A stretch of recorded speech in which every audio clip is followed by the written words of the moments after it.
అందరికీ నమస్కారం. బుద్ధి, జ్ఞానము 2 వర్డ్స్, 2 పదాలు మనం ఉపయోగిస్తాం. ఈరోజు ఈ బుద్ధి గురించి, ఈ జ్ఞానం గురించి మనం ఆలోచిద్దాం. 2 ఉండాలి మనకి, ఒకటి బుద్ధి, 2 జ్ఞానము. మై డియర్ ఫ్రెండ్స్, నోరు ఇప్పినప్పుడల్లా ఈ రెండితో కలగలిపి నోరు ఇప్పాలి.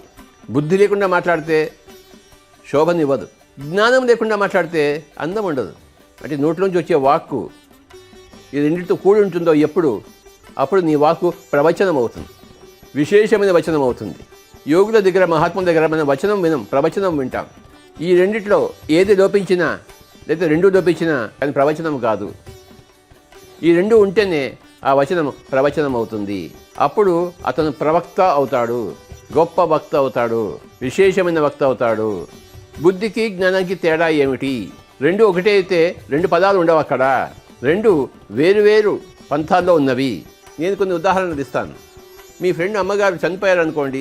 ఆ చనిపోయినప్పుడు మీరు వెళ్తారు అక్కడికి, ఒళ్ళు దగ్గర పెట్టుకుని మాట్లాడాలి. ఎక్కువ వేదాంతం పనికి రాదు. అందరూ పోయేవారే, మీ అమ్మ కూడా పోతుందిలే అని మాట్లాడితే ఏమైనా బాగుంటుందా?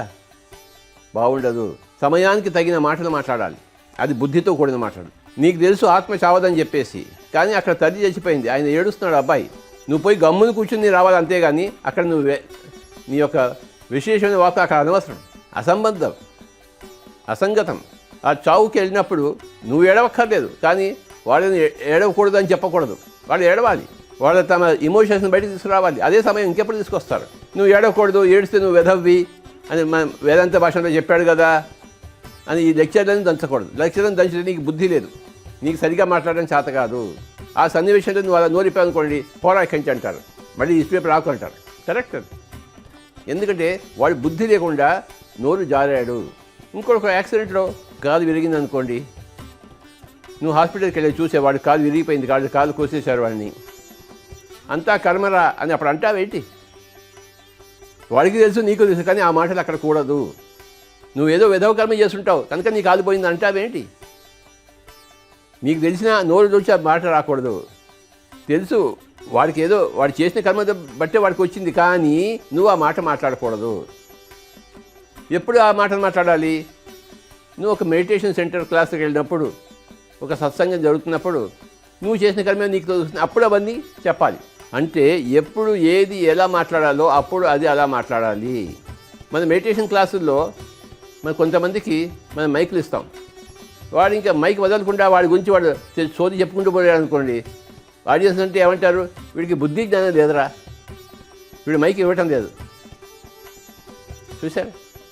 ఆడియన్స్ని దృష్టిలో పెట్టుకోకుండా వీడు మాట్లాడితే వాడికి బుద్ధి ఉన్నట్ట, జ్ఞానం ఉన్నట్ట?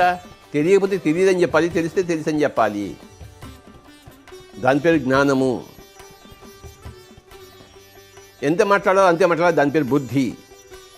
బుద్ధి జ్ఞానం 2 కలిపి ఉండాలి. నోరు ఇప్పినప్పుడల్లా కేవలం బుద్ధి ఉంటే అది గొప్పదవుతుంది, కానీ మంచిది కాదు. జ్ఞానం ఉంటేనే అది మంచిది అవుతుంది. మన వాక్కులు గొప్పగాను ఉండాలి, మంచిగాను ఉండాలి, సర్వకుశలోపరిగా ఉండాలి. నోరు ఇప్పినప్పుడల్లా బుద్ధి జ్ఞానం కలిగి ఉండాలి. మై డియర్ ఫ్రెండ్స్, విశేషంగా ఈ బుద్ధి జ్ఞానం ఎక్కడి నుంచి వస్తాయంటే మన ధ్యాన సాధన నుంచి వస్తాయి. మన ధ్యాన సాధన పట్ల భక్తి, శ్రద్ధ ఉండాలి మనకి. ధ్యానంలో మన మనసు మూగబోతుంది, నోరు మూగబోతుంది. 3 గంటల సేపు ధ్యానం చేసి అప్పుడు నోరు ఇప్పాలనుకోండి, నోటి నుంచి అన్ని బుద్ధిపూర్వకమైన మాటలు, జ్ఞానపూర్వకమైన మాటలు వస్తాయి. మౌనం నుంచి బుద్ధి వస్తుంది, ధ్యానం నుంచి జ్ఞానం వస్తుంది. మౌనం పాటించకుండా బుద్ధి రాదు, ధ్యానం అభ్యాసం చేయకుండా జ్ఞానం రాదు. బుద్ధి అనేది ప్రాపంచిక విజ్ఞత, జ్ఞానం అనేది ఆధ్యాత్మిక సత్యం. నువ్వు శరీరం కాదు, నువ్వు ఆత్మ అంటే అది ఆధ్యాత్మిక సత్యం. అది కలిగి ఉన్నవాడు జ్ఞాని. భగవద్గీత అనే పుస్తకం అది బుద్ధికి సంబంధించింది కాదు, జ్ఞానానికి సంబంధించింది. పుట్టుకంటే ఏంటి, చావు అంటే ఏమిటి, ఎందుకు పుట్టాము, ఎందుకు చస్తున్నాము, చచ్చినది ఎక్కడ పోతాం, ఇవన్నీ చెప్పేది జ్ఞానం. హతోవా ప్రాప్స్యతే స్వర్గం అన్నప్పుడు ఆ జ్ఞానాన్ని ఇచ్చాడు. జిత్వా వా భోక్ష్యసే మహీం అన్నప్పుడు, తస్మాత్ ఉత్తిష్ట కౌంతేయ యుద్ధాయ కృష్ణనీష అన్నప్పుడు ఆ బుద్ధిని ప్రసాదించాడు. ఇప్పుడు నువ్వు ఈ పని చెయ్యి, ఆ గాంధీవం తీసుకో, లేయి, గాంధీవం తీసుకో, యుద్ధం చేయి. నీకు చావన్నా ఉంటుంది, లేతే నువ్వన్నా వాడిని చంపుతావు. నీకు చావు ఉంటే నువ్వు స్వర్గానికి వెళ్తావు. వాడే కనుక చేస్తే ఈ రాజ్యం అంతా నీది. ఎంత చక్కగా చెప్తాడు చూడండి. అంటే ఒకటే శ్లోకంలో బుద్ధి జ్ఞానం 2 ఇస్తాడు ఆయన. ఆయన మహాపురుషోత్తముడు. ఆ జ్ఞానం ఆ శ్లోకంలో లేదనుకోండి, ఆ భగవద్గీత లేదనుకోండి, మన భగవద్గీత ఇప్పటికీ మనం చర్చించుకునే వాళ్ళమా? కాదు. కేవలం బుద్ధితో మాట్లాడుంటే అది అప్పటికే మర్చిపోయింది. ఆ సమయం అయిపోయింది, ఆ సందర్భం ఏంది, మనకేం సంబంధం. కానీ అప్పటి నుంచి ఇప్పటి వరకు మనం గుర్తుపెట్టుకున్నామంటే సకల దేశ కాల పరిస్థితులకు సంబంధించింది జ్ఞానము. కనుకనే అప్పటి నుంచి ఇప్పటిదాకా మన దగ్గర భగవద్గీత ఉన్నది. జ్ఞానుల పుస్తకాలు చదివి జ్ఞానం సంపాదించుకుంటాం, బుద్ధిమంతుల పుస్తకాలు చదివి బుద్ధిని సంపాదించుకుంటాం. జ్ఞానుల సాంగత్యం చేసి జ్ఞానం సంపాదించుకుంటాం, బుద్ధిమంతుల సాంగత్యం చేసి బుద్ధి సంపాదించుకుంటాం.